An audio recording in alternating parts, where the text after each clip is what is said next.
moving sequentially. Welcome to the new Camtasia Studio.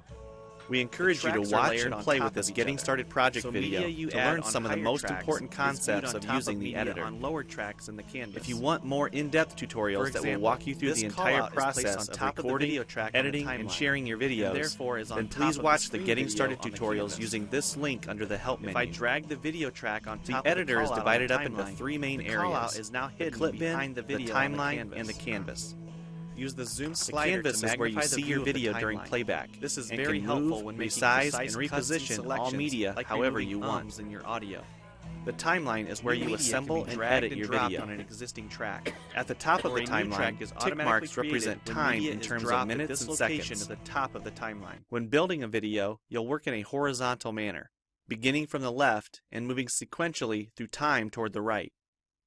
The tracks are layered on top of each other, so media you add on higher tracks is viewed on top of media on lower tracks in the canvas.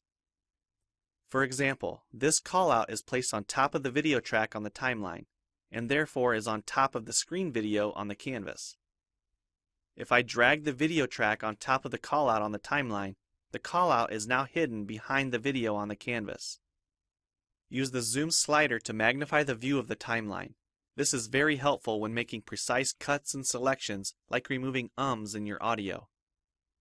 New media can be dragged and dropped on an existing track, or a new track is automatically created when media is dropped at this location at the top of the timeline. To change the position of a clip on the timeline, just drag it. To change the duration of a clip, drag the edges in either direction. An important part of the timeline is the playhead. To view your video, click play. Notice how the video and the timeline's playhead stay in sync. Click anywhere along the timeline and the playhead moves to that point.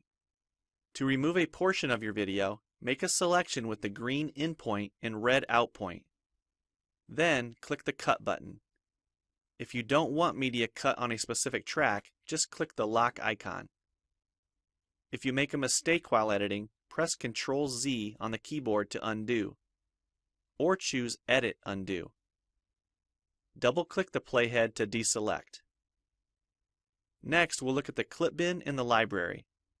The clip bin holds recordings, audio files, images, and title slides being used in the project you're currently working on. The library stores video clips, intros, callouts, title slides, and other media assets you want to use from project to project. It is pre-populated with professional content you can use in your videos. You can download more media from our website by clicking this link. You'll find a lot more music, callouts, and animated titles to use in your projects, and it's all free.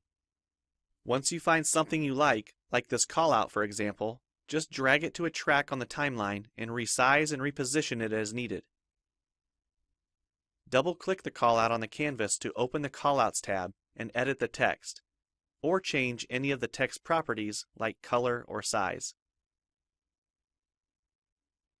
You can find a number of other callouts to use in your projects by expanding the Shapes menu.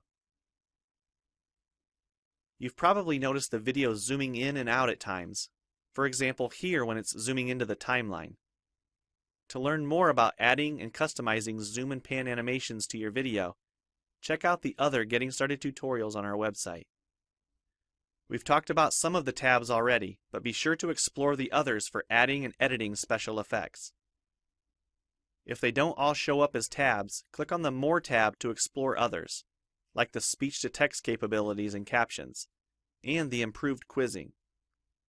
Also, transitions can now be dragged directly to the timeline and added on top of clips.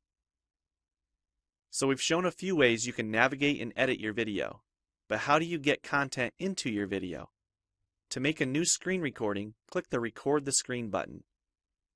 If you already have an audio or video recording you'd like to use, click the Import Media button. When you're done with your video project, you'll need to click the Produce and Share button to create a shareable video. Expand this menu to see a variety of presets. We have a new video player that plays back your MP4 video and includes other interactive features like table of contents, closed captions, quizzes, and even hotspots. These features are available when hosting your video on TechSmithScreencast.com or the video and player on your own web server. This player provides playback on multiple devices with just one video, whether it's a phone, tablet, laptop, or desktop computer.